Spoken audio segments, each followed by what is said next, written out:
नमस्ते। कल रात एक ऐसा वाक़या हुआ जिसने मेरी ज़िंदगी के कई पहलुओं को छू लिया।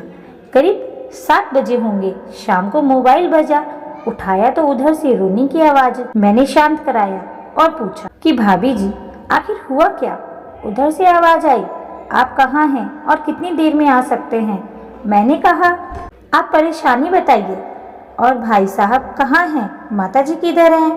आखिर हुआ क्या? लेकिन उधर से केवल एक रट कि आप आ जाइए। मैंने आश्वासन दिया कि कम से कम 1 घंटा लगेगा। जैसे तैसे पूरी घबराहट में पहुंचा। देखा तो भाई साहब, हमारे मित्र जो जज हैं, सामने बैठे हुए हैं। भाभी जी रोना चीखना कर रही हैं। 13 साल का बेटा भी परेशान है। 9 साल की बेटी भी कुछ नहीं कह पा रही है। मैंने भाई साहब से पूछा कि आखिर क्या बात है। भाई साहब कोई जवाब ही नहीं दे रहे थे। फिर भाभी जी ने कहा, ये देखिए तलाक के पेपर, ये कोर्ट से तैयार करा के लाए हैं, मुझे तलाक देना चाहते हैं। मैंने पूछा, ये कैसे हो सकता है? इतनी अच्छी फैमिली है, 2 बच्चे हैं, सब कुछ सेटल्ड है। प्रथम दृष्टि में मुझे लगा ये मजाक है, लेकिन मैंने बच्चों से पूछा, दादी किधर है? बच्चों ने बताया, पापा ने उन्हें 3 दिन पहले नोएडा के वृद्धाश्रम में शिफ्ट कर दिया है। मैंने घर के नौकर से कहा, मुझे और भाई साहब को चाय पिलाओ। कुछ देर में चाय आई। भाई साहब को बहुत कोशिश की पिलाने की, लेकिन उन्होंने नहीं पिया और कुछ ही देर में वे एक मासूम बच्चे की तरह फुट फुट कर रोने लगी। बोली, मैंने 3 दिन से कुछ भी नहीं खाया है। मैं अपनी 61 साल की माँ को कुछ लोगों के हवाले करके आया हूँ। पिछले साल से मेरे घर में उनके लिए इतनी मुसीबतें हो गई कि पत्नी ने कसम खा ली कि मैं माँ जी का ध्यान नहीं रख सकती। ना तो ये उनसे बात करती थी और ना ही मेरे बच्चे बात करते थे। रोज मेरे कोर्ट से आने के बाद माँ खूब रोती थी। नौकर तक भी अपनी मनमानी से व्यवहार करते थे। माँ ने 10 दिन पहले बोल दिया, बेटा तू मुझे ओल्ड एज होम में शिफ्ट कर दे। मैंने बहुत कोशिशें की पूरी फैमिली को समझाने की, लेकिन किसी ने माँ से सीधे मुंह बात नहीं की। जब मैं 2 साल का था तब पापा की मृत्यु हो गई थी। दूसरों के घरों में काम करके मुझे पढ़ाया, मुझे इस काबिल बनाया कि आज मैं जज हूँ। लोग बताते हैं माँ कभी दूसरों के घरों में काम करते वक्त भी मुझे अकेले नहीं छोड़ती थी। उस माँ को मैं ओल्ड एज होम में शिफ्ट करके आया हूँ। पिछले 3 दिनों से मैं अपनी माँ के एक एक दुख को याद करके तड़प रहा हूँ, जो उसने केवल मेरे लिए उठाए। मुझे आज भी याद है, जब मैं 10th की परीक्षा में अपीयर होने वाला था, माँ मेरे साथ रात भर बैठी रहती। एक बार माँ को बहुत फीवर हुआ तो तभी स्कूल से आया था। उसका शरीर गर्म था, तप रहा था। मैंने कहा, माँ तुझे फीवर है? हंसते हुए बोली, अभी खाना बना रही थी इसीलिए गर्म है। लोगों से उधार मांगकर मुझे दिल्ली विश्वविद्यालय से LLB तक पढ़ाया। मुझे ट्यूशन तक नहीं पढ़ाने देती थी कि कहीं मेरा टाइम खराब ना हो जाए। कहते कहते रोने लगी और बोली, जब ऐसी माँ के हम नहीं हो सके तो हम अपने बीवी और बच्चों के क्या होंगे? हम जिनके शरीर के टुकड़े हैं, आज हम उनको ऐसे लोगों के हवाले कर आए जो उनकी आदत, उनकी बीमारी, उनके बारे में कुछ नहीं जानते। जब मैं ऐसी माँ के लिए कुछ नहीं कर सकता तो मैं किसी और के लिए भला क्या कर सकता हूँ? आज़ादी अगर इतनी प्यारी है और माँ इतनी बोझ लग रही है तो मैं पूरी आज़ादी देना चाहता हूँ।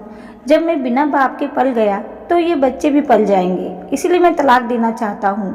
सारी प्रॉपर्टी इन लोगों के हवाले करके उस ओल्ड एज होम में रहूँगा।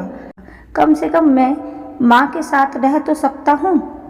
और अगर इतना सब कुछ करके माँ आश्रम में रहने के लिए मजबूर है तो एक दिन मुझे भी आखिर जाना ही पड़ेगा। माँ के साथ रहते रहते आदत भी हो जाएगी। माँ की तरह तकलीफ तो नहीं होगी। जितना बोलते उससे भी ज़्यादा रो रही थी। बातें करते करते रात के 12:30 हो गए। मैंने भाभी जी के चेहरे को देखा। उनके भाव भी प्रायश्चित और ग्लानि से भर हुए थे। मैंने ड्राइवर से कहा, अभी हम लोग नोएडा जाएंगे। भाभी जी और बच्चे, हम सारे लोग नोएडा पहुंचे। बहुत ज़्यादा रिक्वेस्ट करने पर गेट खुला। भाई साहब ने उस गेट कीपर के पैर पकड़ लिए। बोले, मेरी माँ है, मैं उसको लेने आया हूँ। चौकीदार ने कहा, क्या करते हो साहब? भाई साहब ने कहा, मैं जज हूँ। उस चौकीदार ने कहा, जहाँ सारे सबूत सामने हैं तब तो आप अपनी माँ के साथ न्याय नहीं कर पाए औरों के साथ क्या न्याय करते होंगे साहब। इतना कहकर हम लोगों को वहीं रोक कर वह अंदर चला गया। अंदर से एक महिला आई जो वार्डन थी।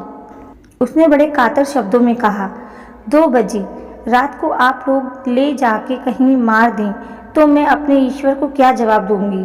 मैंने सिस्टर से कहा, विश्वास करिए ये लोग बहुत बड़े पश्चाताप में जी रहे हैं। अंत में किसी तरह उनके कमरे में ले गई। कमरे में जो दृश्य था उसको कहने की स्थिति में मैं नहीं हूँ। केवल एक फ़ोटो जिसमें पूरी फैमिली है और वो भी माँ जी के बगल में, जैसे किसी बच्चों को सुला रखा है। मुझे देखी तो उनको लगा कि बात ना खुल जाए, लेकिन जब मैंने कहा हम लोग आपको लेने आए हैं तो पूरी फैमिली एक दूसरे को पकड़कर रोने लगी। आसपास के कमरे में और भी बुजुर्ग थे। सब लोग जाग कर बाहर तक ही आ गए। उनकी आंखें भी नम थी। कुछ समय बाद चलने की तैयारी हुई। पूरे आश्रम के लोग बाहर तक आए। किसी तरह हम लोग आश्रम के लोगों को छोड़ पाए।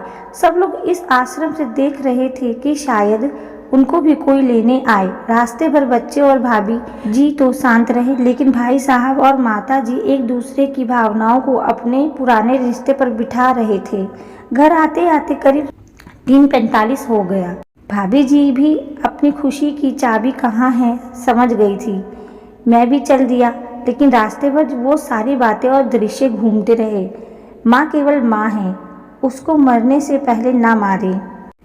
माँ हमारी ताकत है, उसे बेसहारा ना होने दे। अगर वह कमज़ोर हो गई है तो हमारी संस्कृति की रीढ़ कमज़ोर हो जाएगी।